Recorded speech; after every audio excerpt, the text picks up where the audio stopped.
Arquitetura dos computadores. Esse é o tema da nossa aula de hoje, do qual daremos início neste momento. Se você já é inscrito no canal, acompanhe conosco aqui. Se você ainda não é inscrito, se inscreva lá para poder ser notificado de todos os vídeos que estaremos colocando a respeito do curso de Matemática Computacional. Bora, vamos lá começar a nossa aula. Bem, meu nome é Homero Ghiotti da Silva, sou professor da Universidade Federal de Uberlândia, do curso de Matemática aqui do Pontal. E vou dar aqui o início à aula 2 sobre arquitetura e organização de computadores. Pensando inicialmente aí com a definição do que é arquitetura, esse termo arquitetura para os computadores foi emprestado lá na arquitetura dos edifícios. Tá? No dicionário Aurélio, podemos extrair a definição de arquitetura, que é a arte de construir e decorar os edifícios. Tá? Podemos também usar de forma figurada, né, a arquitetura do corpo humano, a arquitetura eclética, né, posso ver ecletismo para ter mais noção aí, maior claridade a respeito desse termo. Bom, então como eu disse, na computação foi adaptado, é a arte de projetar, de construir computadores, organizando de maneira efetiva os componentes a fim de obter ótimo desempenho. Então, no contexto físico, um computador é qualquer dispositivo capaz de receber informações, processar, retornar ao usuário. Nós podemos ver aqui que tem 3 tipos, né, bem destacados de computadores, né? Os famosos desktops, né, que são os computadores de mesa, que tem baixo custo e desempenho razoável para o usuário comum, né? São computadores formados, os PCs, os Personal Computer, foram feitos para o usuário comum. Esses são os desktops, né? Também temos computadores que são servidores, né? São grandes máquinas de alto processamento de dados, armazenamento em nuvens. Esses são os servidores. Nós temos também computadores em sistemas embarcados, então embutidos em outros aparelhos, celulares, micro-ondas. Então, quando nós temos ali um aparelho de telefone, nós temos um computador embutido nele. Né? Um celular, um smartphone, nem se fala, né? Fica bem claro e nítido para a gente. Até mesmo um rádio, uma tela de TV, temos micro-ondas, temos computadores ali, como tecnologia embarcada, tá? Mas eles são de uma forma indireta, né? Um sistema embarcado, mas é um computador. Muito bem. Equipamento. Vamos pensar agora computador na parte, no contexto de equipamento, né? Ou hardware. O funcionamento do computador envolve a consonância do equipamento com os programas computacionais e sistemas, que são softwares. Softwares são os programas computacionais e sistemas. Existe um ditado, né, que diz o seguinte, que quando você tem um computador, tudo que você consegue apalpar, né, ou seja, tudo que você consegue chutar é hardware. Tudo que você não consegue chutar, mas xinga é software. Então tá, pensando aqui nos computadores, eles seguem um padrão de esquema de montagem, que é o esquema desenvolvido pelo Von Neumann. Tá? Essa contribuição, né, deste matemático, desse estudioso Von Neumann, foi de grande relevância, né, para a estruturação e a forma esquemática dos computadores, que seguimos essa estrutura até os dias de hoje, onde você tem um CPU,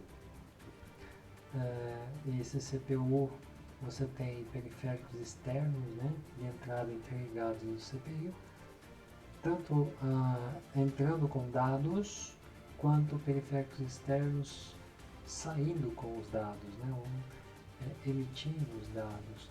Na CPU, mais próximo dela tem as memórias, memória primária, e a memória secundária ou memória externa. Tá? Esse esquema é um esquema que descreve bem, né, a estrutura, o comportamento estrutural do computador. E aqui nós temos uma foto de um PC, do computador de mesa, um desktop, né, onde nós temos um monitor, temos um gabinete. Dentro desse gabinete estão aqui os componentes internos responsáveis pelo desenvolvimento dos computadores, processamento e tudo mais. Depois eu vou abrir com maior detalhe o gabinete.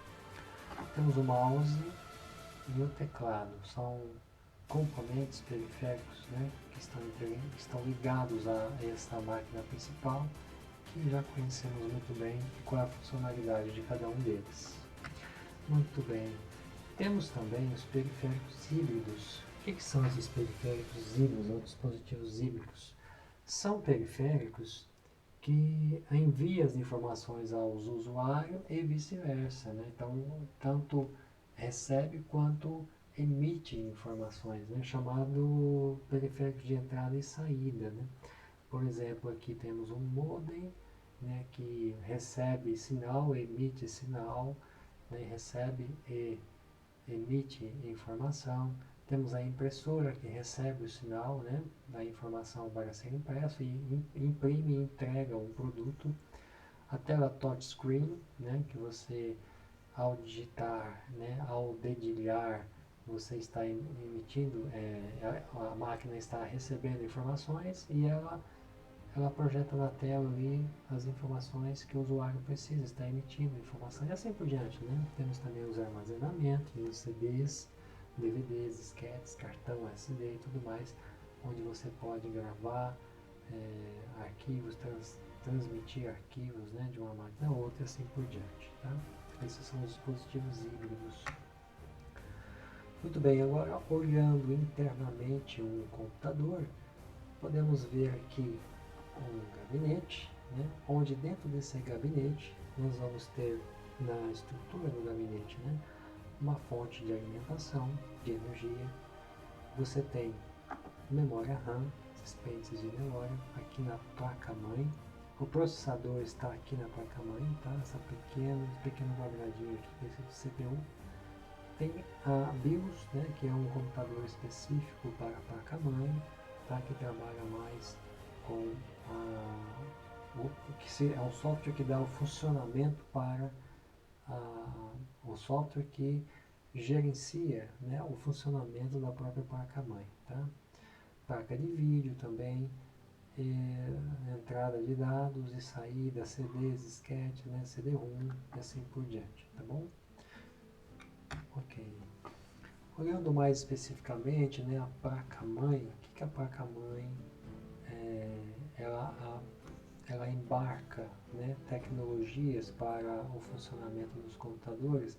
Basicamente, a placa-mãe ela é responsável por embarcar, transmitir, interrelacionar equipamentos para o funcionamento da máquina e é como um cérebro do computador. Aqui tem tudo o necessário para que haja o funcionamento e a interligação desses equipamentos. Então, nós podemos ver aqui numa placa-mãe uma posição para o processador ou CPU, né? O processador nós vamos falar um pouquinho mais em detalhe. Em cima do processador tem um ventiladorzinho para resfriar, em cima do CPU, resfriar o CPU chamado de cooler. Nós temos pentes de memória RAM, né? Memória que é responsável para a dinâmica, os cálculos, a velocidade dos cálculos e assim por diante, né? No computador, temos cabo PS2, cabo USB, placa paralela, placa de vídeo, entradas VGA, DVI, cabo de rede da internet, placa de som, placa de mãe, tudo que eu acabei de falar, placa de som aqui também. Aqui você tem a entrada e a saída, né, os conectores e a própria placa em si, né, que você desenha aqui. Placa de vídeo, tem cooler em cima de placa de vídeo também, né? Máquinas um pouco mais sofisticadas vêm com placa de vídeo à parte, né? Que são as chamadas off-board, né? As placas de vídeo que vêm já na placa-mãe são placas inferiores. Quando você quer um pouquinho mais de placa de vídeo, você instala uma na placa-mãe. Tem os cabos, tem o disco, né? Hard disco. Você tem também para armazenamento de dados e assim por diante a memória RAM.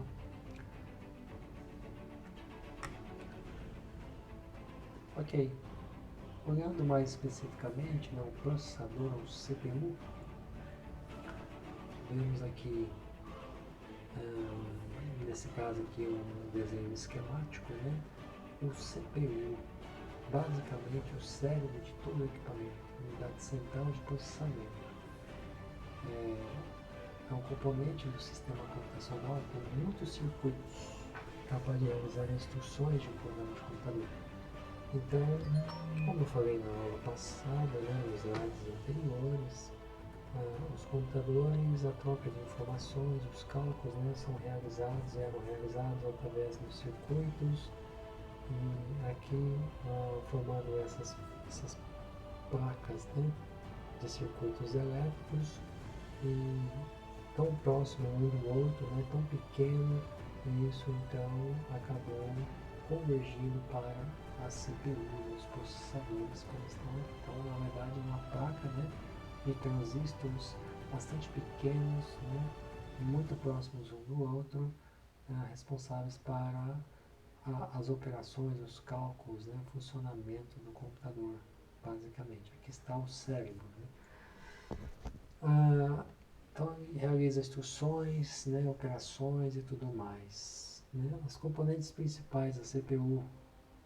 Então, você tem a unidade de controle, né, determina e controla as operações, a unidade aritmética lógica, que é responsável pela execução de todas as operações aritméticas e lógica.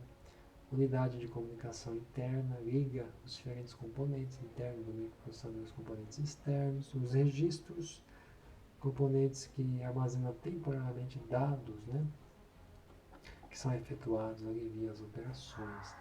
Existem processadores single core, multi-core, né? Nos dias de hoje, os multi-core estão vigentes, os single core estão ficando obsoletos, já são obsoletos, e houve a necessidade, né, de, como foi falado na aula passada, de se trabalhar com multi-core, devido principalmente ao fato de esses CPUs esquentarem muito porque transistores que estão operando, né, uma certa energia muito próximos um do outro, com isso dividiu-se em núcleos de processamento para poder aliviar a carga de trabalho, né, para cada um desses e aliviar assim, a tensão, diminuindo a temperatura e aumentando a eficiência desses equipamentos. Tá? Os componentes do computador também temos o barramento, né, são os conectores dos componentes da placa-mãe, tem o barramento local, o barramento de entrada e saída. Olhando aqui esse desenho esquemático, você tem o barramento local que liga a CPU com a memória principal, tem o barramento entrada e saída que liga os dispositivos de entrada e saída, né, com o computador em si, né, a placa-mãe. Os componentes do computador, então, referentes à memória, né, armazém de informação.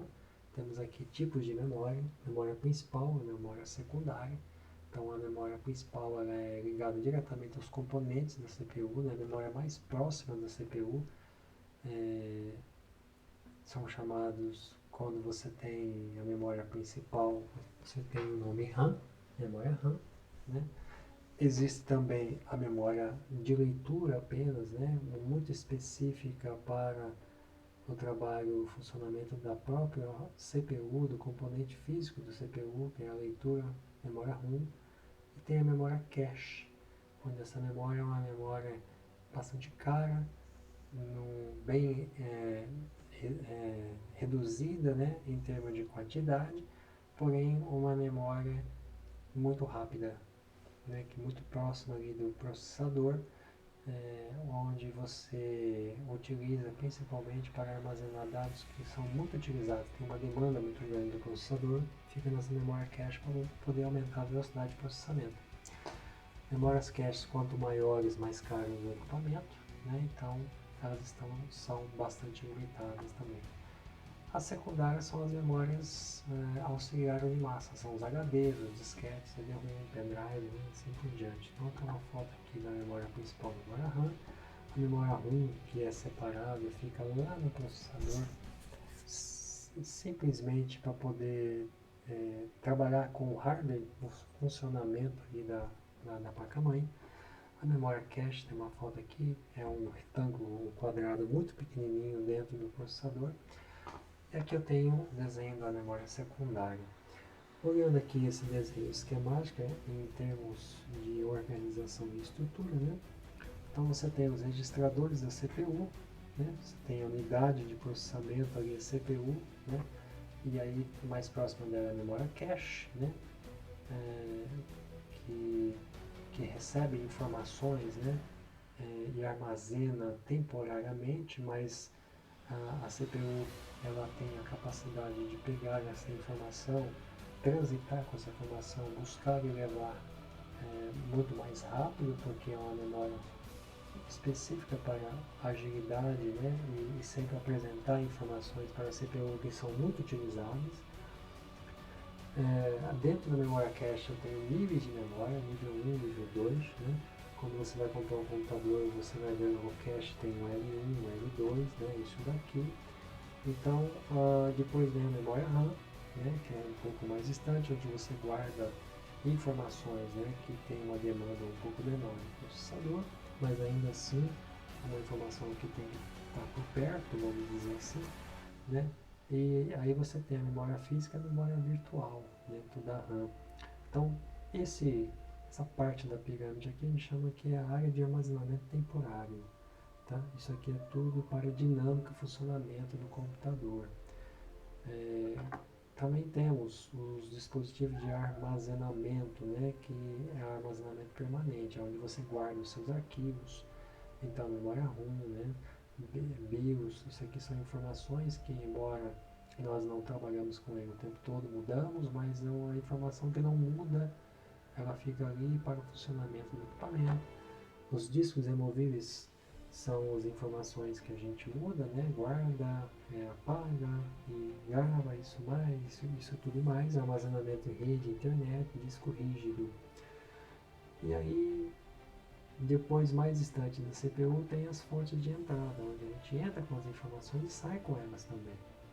Os teclados, mouse, mídia removíveis, simplesmente scanner, fontes remotas e outras fontes. Muito bem. Pensando agora na placa gráfica, o que é uma placa gráfica? A função das placas gráficas é de construir as imagens que são apresentadas nos monitores dos computadores. O conteúdo dessa memória está sempre a ser atualizado pela placa e por ordem do processador. Quanto mais memória de vídeo existir no sistema, melhor a resolução e mais cores são possíveis de representar. Então, eu tenho aqui uma foto de uma placa gráfica, né? Tem conexão com a placa-mãe, cooler para resfriar, dissipador de processador, memória e assim por diante. Placa de som é o dispositivo que envia e recebe sinais sonoros, né? Não é difícil da gente, se a gente analisar ali os nossos PCs, nós vamos ver essas entradas e saídas de som. Então, caixa de som, microfone e tudo mais, né? Tem uma joystick também, né? Que é um tipo específico de entrada de som.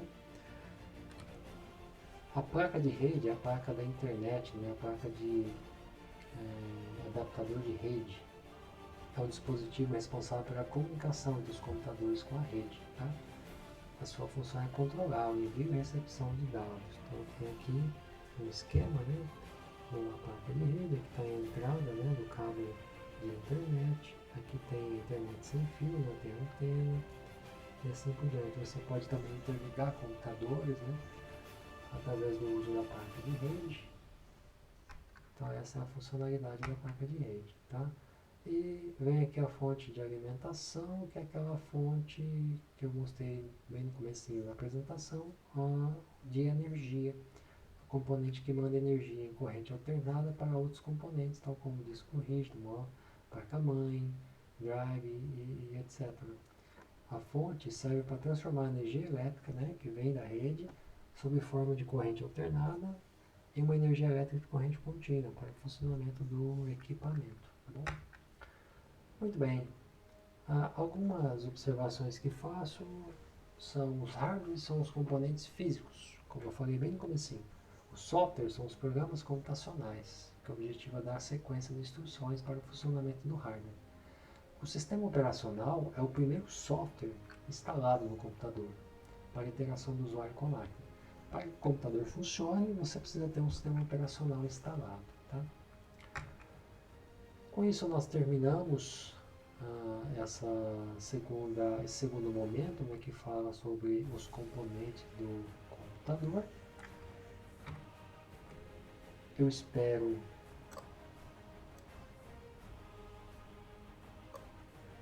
E aí, você gostou da apresentação? Espero que você tenha gostado e que tenha também perguntas para serem feitas a respeito dessa discussão. Nas próximas aulas, nós daremos continuidade pensando em terminologias e adentrando a um conhecimento mais técnico de operações de computadores para, enfim, trabalhar com operações binárias, que é o conjunto, né, de dados operados dentro de uma máquina. Então fique comigo, até o próximo vídeo, até lá.